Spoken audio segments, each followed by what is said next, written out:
Assalamualaikum, selamat berjumpa kembali dengan saya. Baiklah, kali ini mari kita bahas bersama tentang petunjuk teknis pelaksanaan hibrid PBL. Untuk hibrid PBL, langkah yang harus dilakukan adalah pembagian kelompok. Dilakukan sebelum hari H tutorial. Dibagi menjadi kelompok-kelompok kecil, dibagi oleh ketua kelas. Terdiri dari 8-13 orang. Setelah kelompok terbentuk, langkah selanjutnya adalah penentuan struktur organisasi kelompok dengan memilih ketua penulis atau sekretaris dan anggota. Adapun peran masing-masing yaitu, ketua akan memimpin jalannya diskusi, mengajak seluruh kawan untuk berpartisipasi, mempertahankan dinamika kelompok sebagai timekeeper, kemudian memastikan kelompok telah melaksanakan tugas dan penulis bekerja secara cermat. Penulis bertugas mencatat pendapat, usulan kelompok, membantu mengurutkan pendapat kelompok sebagai partisipan kelompok, mencatat sumber belajar yang digunakan dalam diskusi. Tugas anggota adalah mengikuti langkah, urutan proses berpartisipasi dalam diskusi, memperhatikan dan menghargai pendapat kawan, mengajukan pertanyaan terbuka, mencermati seluruh tujuan belajar dan membagi pendapat dengan kawan. Sedangkan tutor mendorong partisipasi anggota kelompok, membantu ketua dan sebagai timekeeper memeriksa catatan penulis, mencegah penyimpanan, tujuan belajar, menilai proses diskusi. Setelah kelompok terbentuk, maka tugas kelompok adalah 1. Melihat modul, 2. Mempelajari tentang mini game, skenario, atau soal yang akan didiskusikan pada saat hari H. 3. Bentuk mini game dalam bentuk soal cerita. 4. Kelompok belajar mandiri sebelum diskusi pada hari H. Dalam metode hibrid PBL menggunakan 7 jump atau 7 langkah. 1. Mengklarifikasi istilah atau konsep. 2. Menetapkan permasalahan. 3. Menganalisis masalah. 4.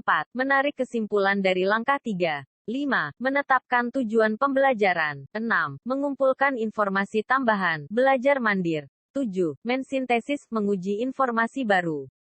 Mari kita bahas satu persatu.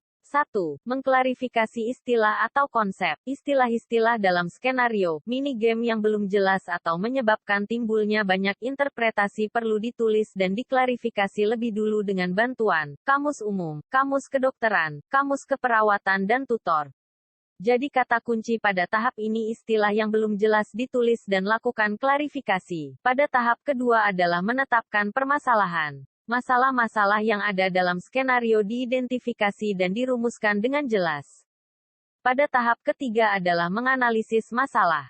Masalah-masalah yang sudah ditetapkan dianalisa dengan brainstorming. Pada langkah ini setiap anggota kelompok mengemukakan penjelasan tentatif, mekanisme, hubungan sebab-akibat, tentang permasalahan yang ada.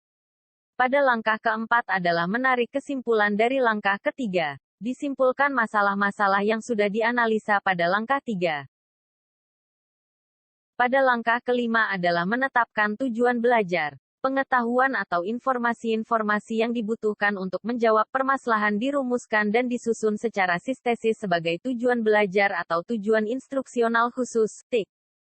Pada tahap ke-6 mengumpulkan informasi tambahan. Belajar mandiri. 1. Langkah 6 dilakukan setelah selesai acara diskusi di ruang tutorial dan sebelum pertemuan berikutnya. Langkah 7. 2. Kebutuhan pengetahuan yang ditetapkan sebagai tujuan belajar untuk memecahkan masalah dicari dalam bentuk belajar mandiri melalui akses informasi melalui internet, jurnal terbaru, 5 tahun terakhir, perpustakaan, kuliah dan konsultasi pakar. Langkah ke-7 mensintesis, menguji informasi baru.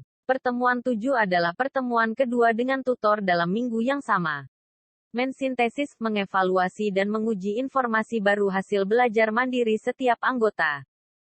Oke guys, demikian yang bisa Ibu sampaikan terkait pelaksanaan hibrid PBL. Selamat belajar dan aplikasikan.